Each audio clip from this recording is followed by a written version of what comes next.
Goeiedag! Good day, fellow South Africans and citizens of the world. And this video is about one of the nastiest bits of work in South Africa. His name is Ace Magashule. He's the guy who's kind of snapping at Cyril Ramaphosa's heels, trying to get David Mabuza in. You know, the Zuma camp, they're trying to kick the Ramaphosa camp out of the presidency. And of course, what's been happening in recent days when it comes to the situation with the public protector, all these sort of bits fit together, don't they? It has been suggested many times that the dominant political dynamic within the African National Congress, or ANC, at the moment is a complicated relationship between the leader of the party, President Cyril Ramaphosa, and his Secretary General, Ace Magashule. This is a relationship of a constant conflict whose balance of power appears to ebb and flow with the factions' tides. Within this dynamic is also the spectre of the real possibility of criminal charges being laid against Magashule. The testimony that was heard at the Zondo Commission last week and his response to it may well suggest that the moment is coming closer, which would radically change the balance of power. It is well known that our politics moves impossibly quickly. Last week, news editors would have had to make hard decisions between the unexpected death of Gavin Watson, Zandile Gamidi's decision to resign, and then rescind her resignations at eThekwini Mayor, and the flooding of damaging information coming out of the Zondo Commission. In the fullness of time, it might well be that the most important information that came to light was actually that which concerns Magashule.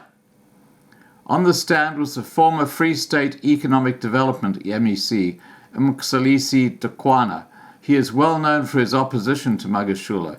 He had previously explained how Magashule had taken him to Saxonwold to meet the Guptas, but his testimony last week was more shocking and backed up by documentary evidence. To sum it up, Dukwana said there is email correspondence that shows that Magashule received a 10 million rand payment as part of a tender that saw roofs in the Free State being checked to see if they contained asbestos.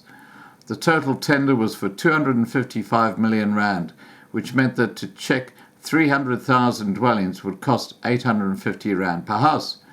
And yet, as Dukwana explained, it appears the sum was done backwards. The starting amount was 255 million rand, and then was divided by 850 to arrive at the number of 300,000 houses. He also testified that this information could have been gathered by municipalities very easily, but instead this tender came from the provincial government. It is worth recording Magashule's response to this in full.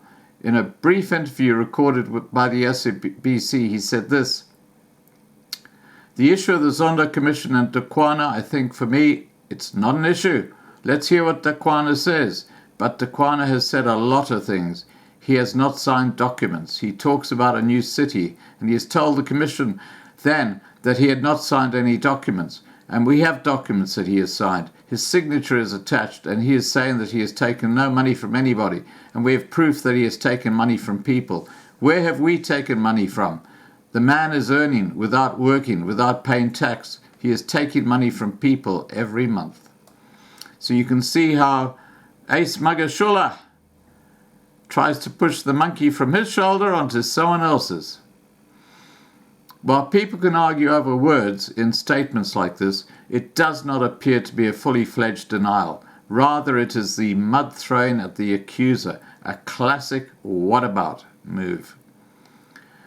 There are some resonance with the kind of denial that former President Jacob Zuma has issued in the past, the demand that can be summed up as, "You must tell me who I've taken the money from," put into song as Wenzani Uzuma, or roughly translated as, "What has Zuma done?"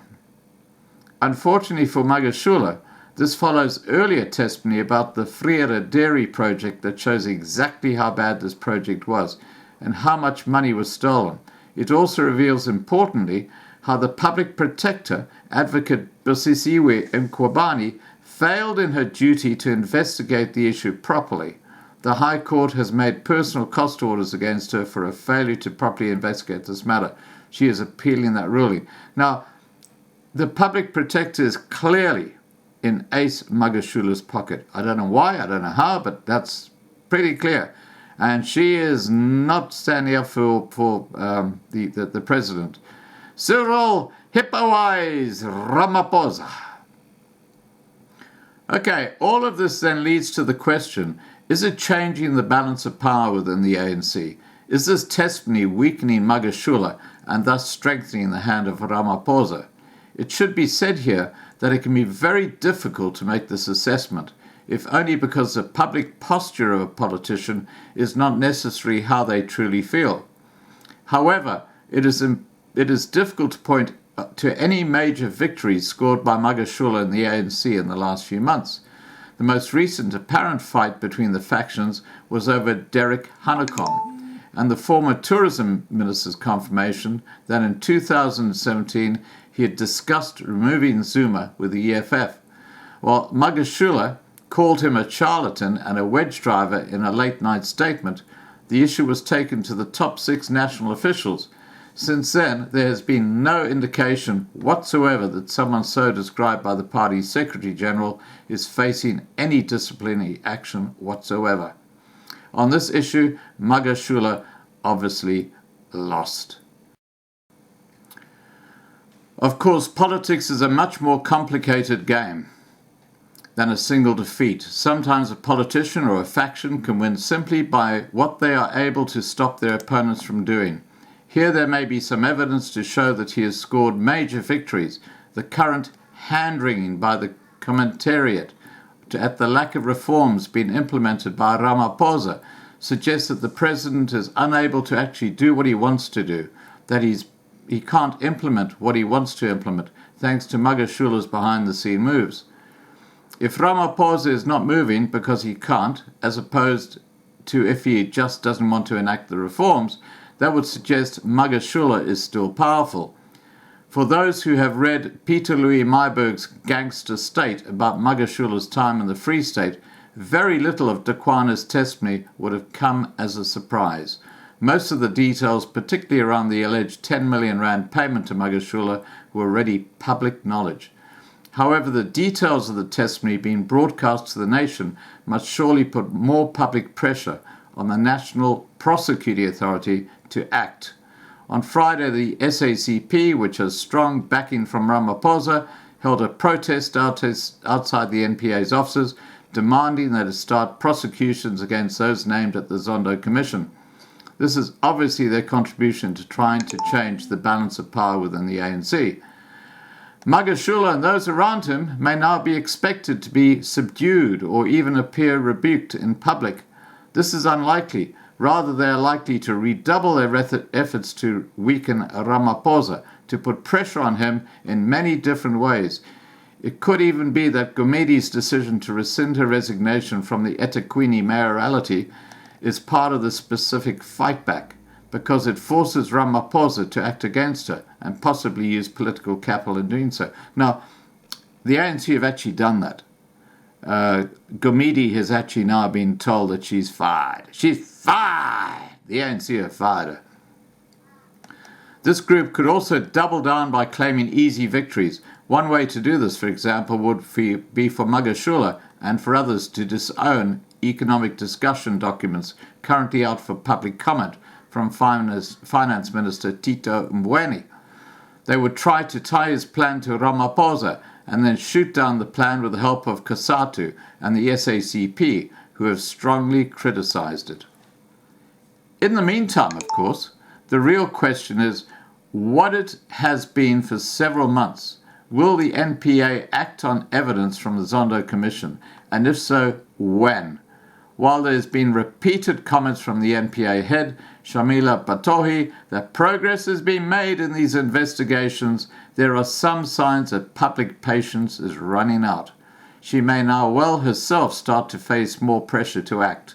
It is entirely possible that some groups start to very publicly prepare for private prosecutions in some cases. Only she can answer that question, and until she does, the politics of our time is likely to be dominated by doubt in Ramaphosa's state ability to deal with corruption. Well, quite honestly, Cyril Ramaphosa is a complete, he's a complete fail. You know, look what's happening in South Africa today with the looting, with the rioting, with all the stuff that's going on. And he sat there in the background and did nothing about it until Mayamani said, "Hey, Mr. Ramaphosa, where the heck are you?" Forcing his hand. Now, South African politics is very complicated. And it's complicated because you've got all these tribal issues, you've got the xenophobia issues, you've got the BEE issues, you've got the white monopoly capital. There's so many different types of issues that the ANC has created around itself that it is just a completely failed state. And look no further than the state-owned enterprises. That's your guide stick. Completely failed. All right, guys, please remember to subscribe to be kept informed. Please ring the bell to get the updates. Please like this video and please have a safe day. Bye for now.